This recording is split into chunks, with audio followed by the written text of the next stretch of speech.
After 4 years at the top and millions of record sales, Girls Aloud are a hot property and stardom has its perks. Not only did they get invites to the best parties and premieres, this week they get to test drive cool cars. But mixing 5 popsters with some expensive motors isn't necessarily the best plan. They get to travel the world. Look at how glamorous it is being on Girls Aloud. While another realises there's no place like home. If anyone gets mud on this white coat, I swear to God I'll kill yous.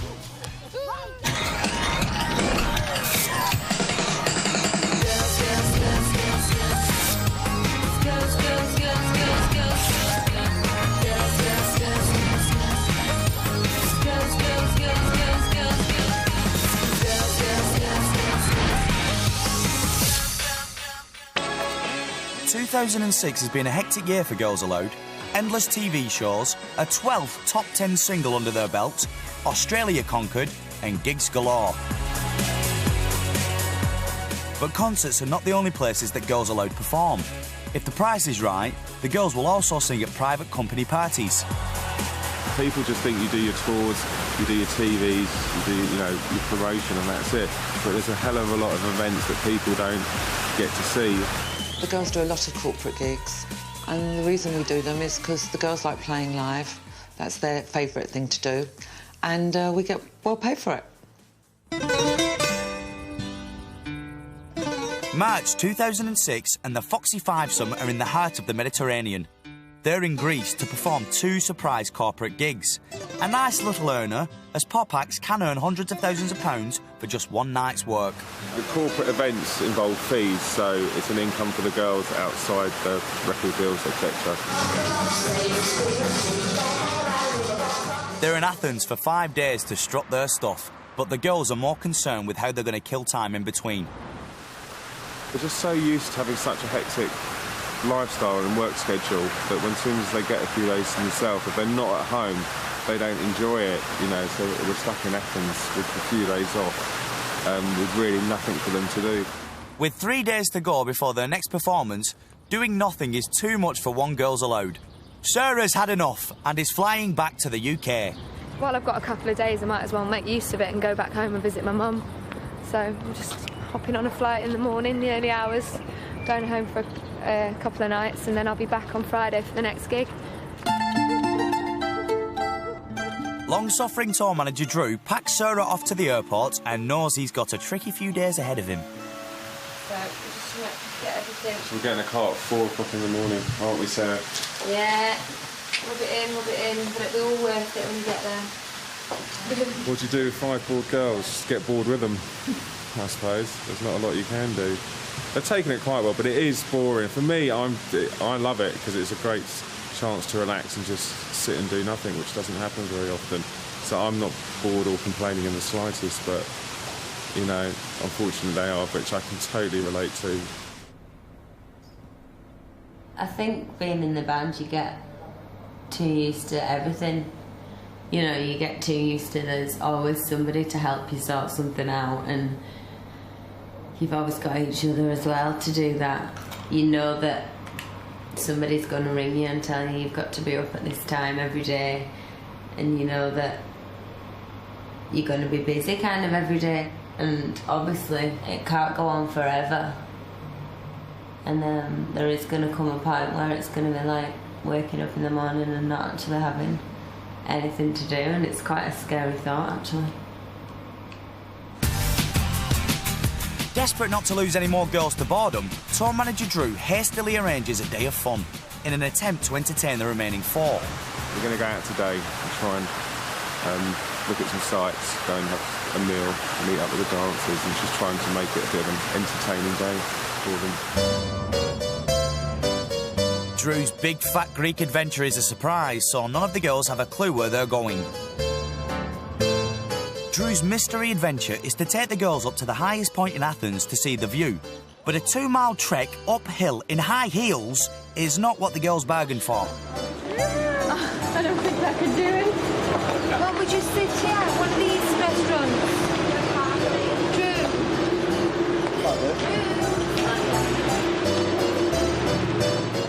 Cheryl isn't happy faced with her equivalent of Mount Everest. Drew, are you taking the piss? And she's climbing it in stilettos. Come on. Drew's determined to reach the top, despite an increasingly loud Cheryl. Does anybody care that we're going to be at the highest point in Greece? Seriously? Does anybody care? Oh my God. Do you care? No, but always no. Like dangerous. Drew, it smells of shit. That's what it is. Actual shit. Do the people not have the fucking poop and scoop rule here? And things are landing on us and everything. It's a shit. It's all a shit.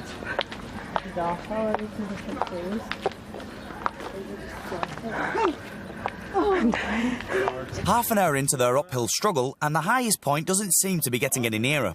And Cheryl's still complaining. We should have just stopped at that cafe. Shall we go back? It looked like the highest point to me. It is a nice view, but A nice view of what? don't really care. A nice view of houses and buildings. Just So, you can see them on beautiful pictures. I haven't seen anything through this. These shoes, why did somebody not warn me that we were trekking across the universe? Yeah, it's not that nice of a view. Finally, our girl band makes it to the top to see what all the fuss is about. But a hot and bothered Girls Aloud are not impressed.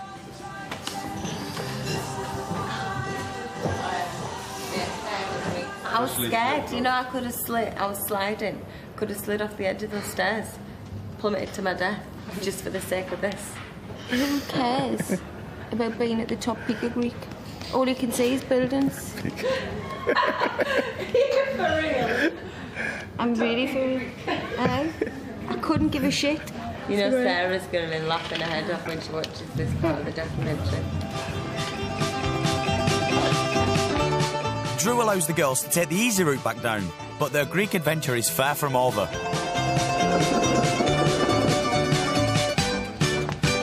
Does anyone know the hotel address? Away from their coach and drivers, none of Girls Aloud know how to get back, or even where the hotel is. But resourceful Nadine spotted a local cabbie. Excuse me, is this your taxi? Can we get one more? Do you know where the Semiramis is? Where are you going? The Semiramis Hotel. It's in Kinda like pink. it's the Yeah. suburbs. Semiramis and Kidis, yeah. Uh-huh. Can you order another taxi? It's difficult. Wait, it doesn't work. Drew, I don't want to get in his car. I know. The girls have no choice but to bundle into the lawn taxi and hope that the curious cabbie can get them back to their hotel. You can't take us all. Yeah. Huh? Oh, yeah. 6 person. Okay. Come on, a bit laugh. It's not, this is a joke. What do you think that people's going to get in the boot? Schumacher. I'm not getting in the No fucking problem. group. You're having a laugh. Many, many times. Come on. You sit in front. Okay. I think it's fine. Open the windows, for Christ's sake! Does he know where we're going? He didn't even confirm he knew what this was. Semiramis Road.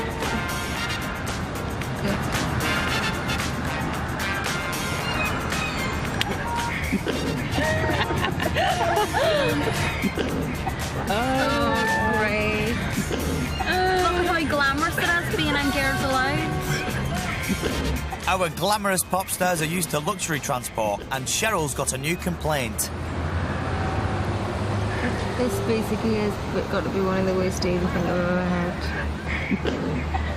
Being deadly serious. Could everybody point their mouths in opposite directions? Because I'm going to see if I get a smell in one breath, I'm going to be sick. Someone should get in it.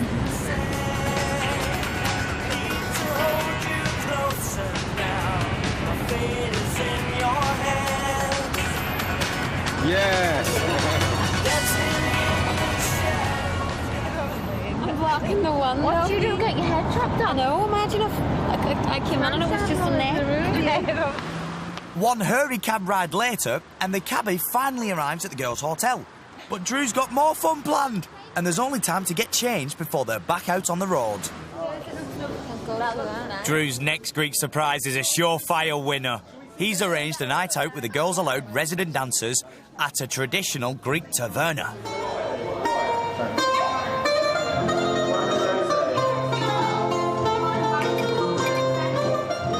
A few hours and several ouzels later, and the Tipsy Girls Aloud party is on a roll. It's the sound of the underground.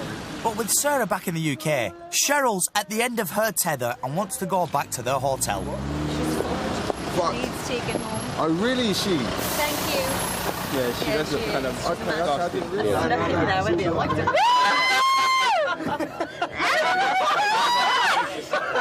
Oh, I love it. Ethel, relax. I'd just like to say that I have seen them a lot worse. Yeah, I've seen them. Like probably about, I would say, 5 times worse than what they are tonight. You are the cheeky boys. We are the cheeky girls. You are the lucky cookie.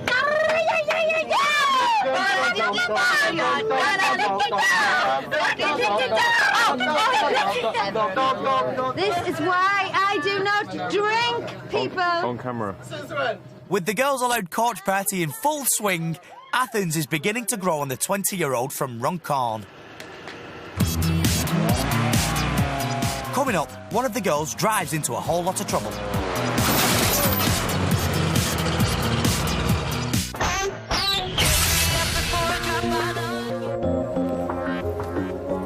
Back from Greece, a little worse for wear, Nicola nips back up north for a snatched weekend with her family.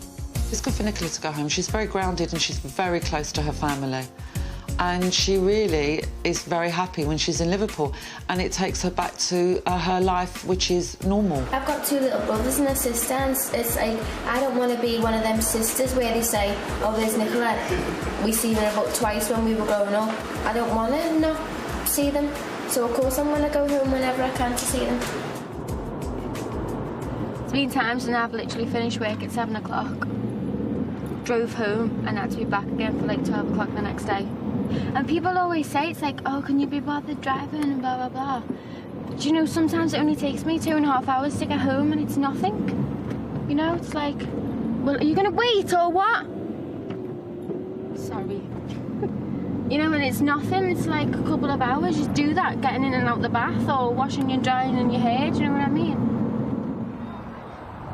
When Nicola's not being a glamorous pop star, she spends as much time at home in Runcorn.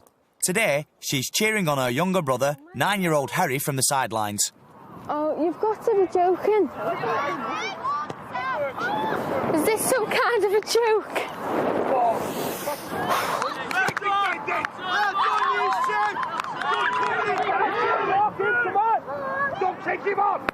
Come on, Harry, come on! Well done, Harry. He's class, isn't he?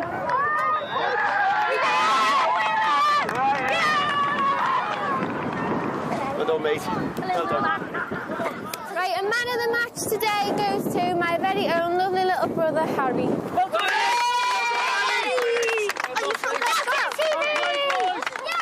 when she can get home, she does try and get here.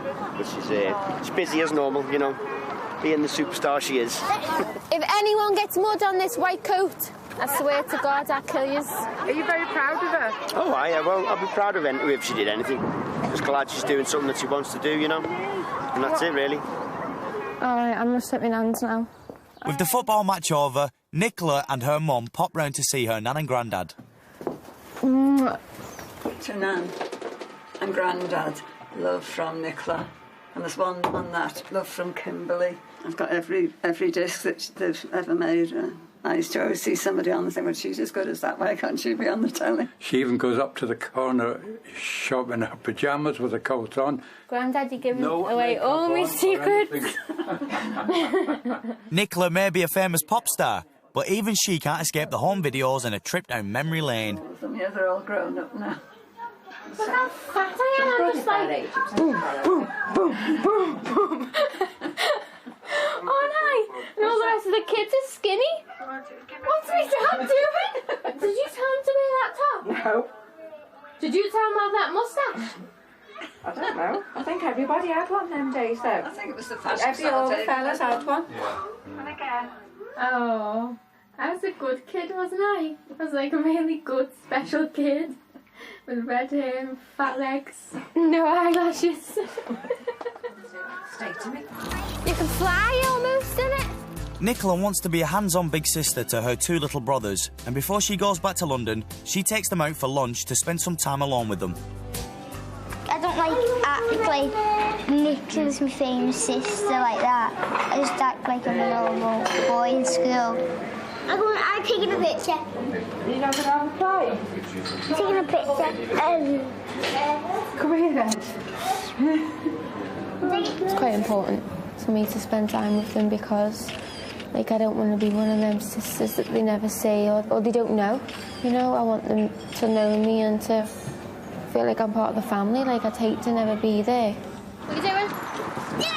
Being at the top has changed Nicola's life, but it won't last forever, and she's determined to stay the same. I think fame can change you. I think money, more so, with a bit of fame, changes you. You know, life isn't all about being in the paper or being on the telly, and don't get me wrong, I love it. I really love it. But, you know, it's not the be-all and end-all to life. Yay! Let's go! Woohoo!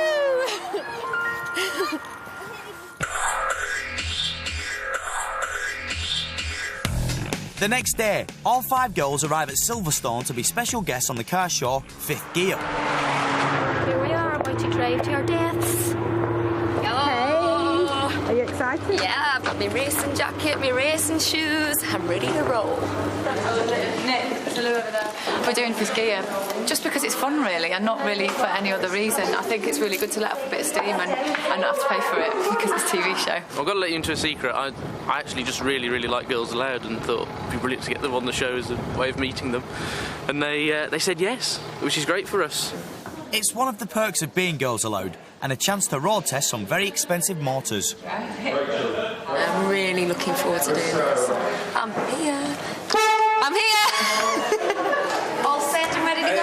Girls, you want to give me your bags? Each of our pop princesses are racing against the clock to see who's the fastest. I'm scared. Oh, God.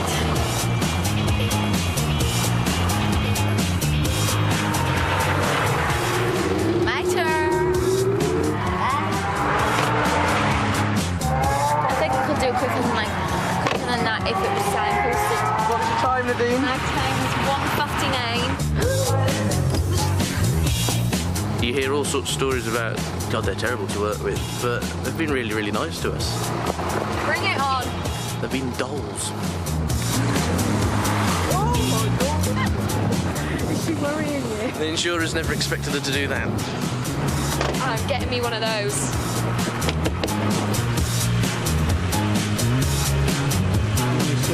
It's gears and normally I drive mine's automatic.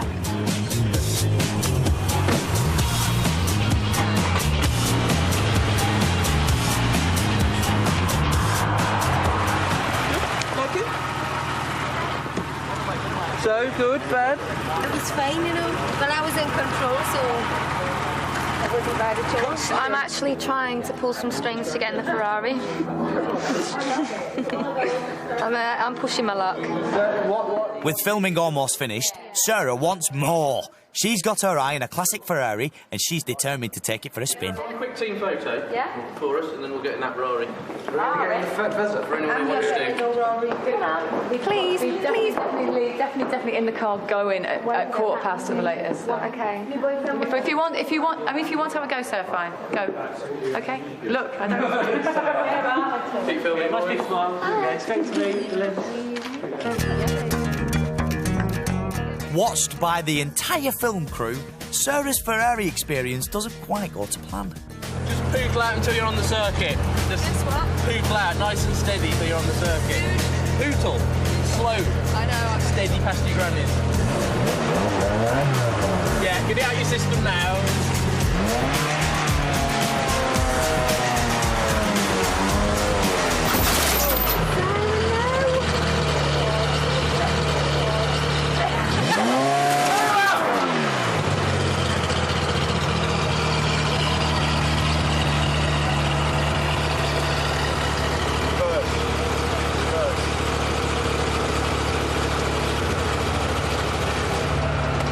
reverse slowly. Easy to drive. Come on.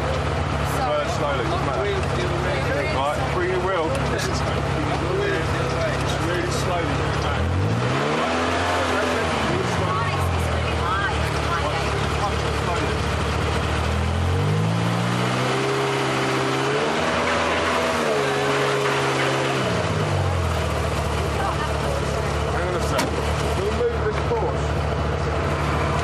Continue with this? Yeah, we are. All right. Look, there's the keys in there.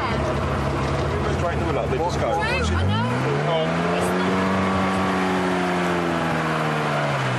know. Undeterred, Sarah races off in the dented Ferrari, leaving Drew and the fifth gear crew to assess the damage.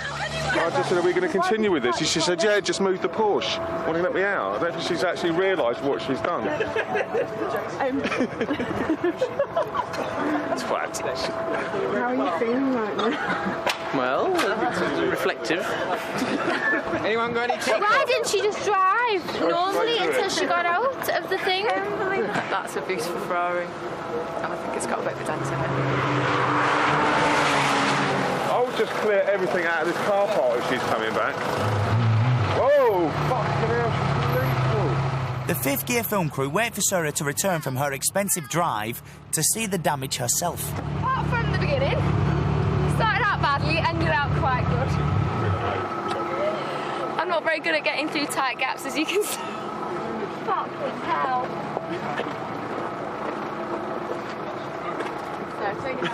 I need to take it. I can't get it off. Can you help me? Can I help you? I'm going to strangle you with it. Would you like to inspect the Ferrari? Go. Shit. The gentleman in the How much do I owe? blue shirt. Would you just like to? It's just one of those things, her heart's pounding but she did well. I mean, she's had a great day. I think all the girls have enjoyed themselves today, and they all did really well, but Sarah is, without doubt, a proper nutcase. Next week, Girls Aloud head east and go behind the bamboo curtain. That went terrible. That was the worst performance I have ever done. And Cheryl keeps it real on a trip back home to Newcastle. Joe, this one, freaking... Sherry's weighing on us. He's weighing on us. I do not believe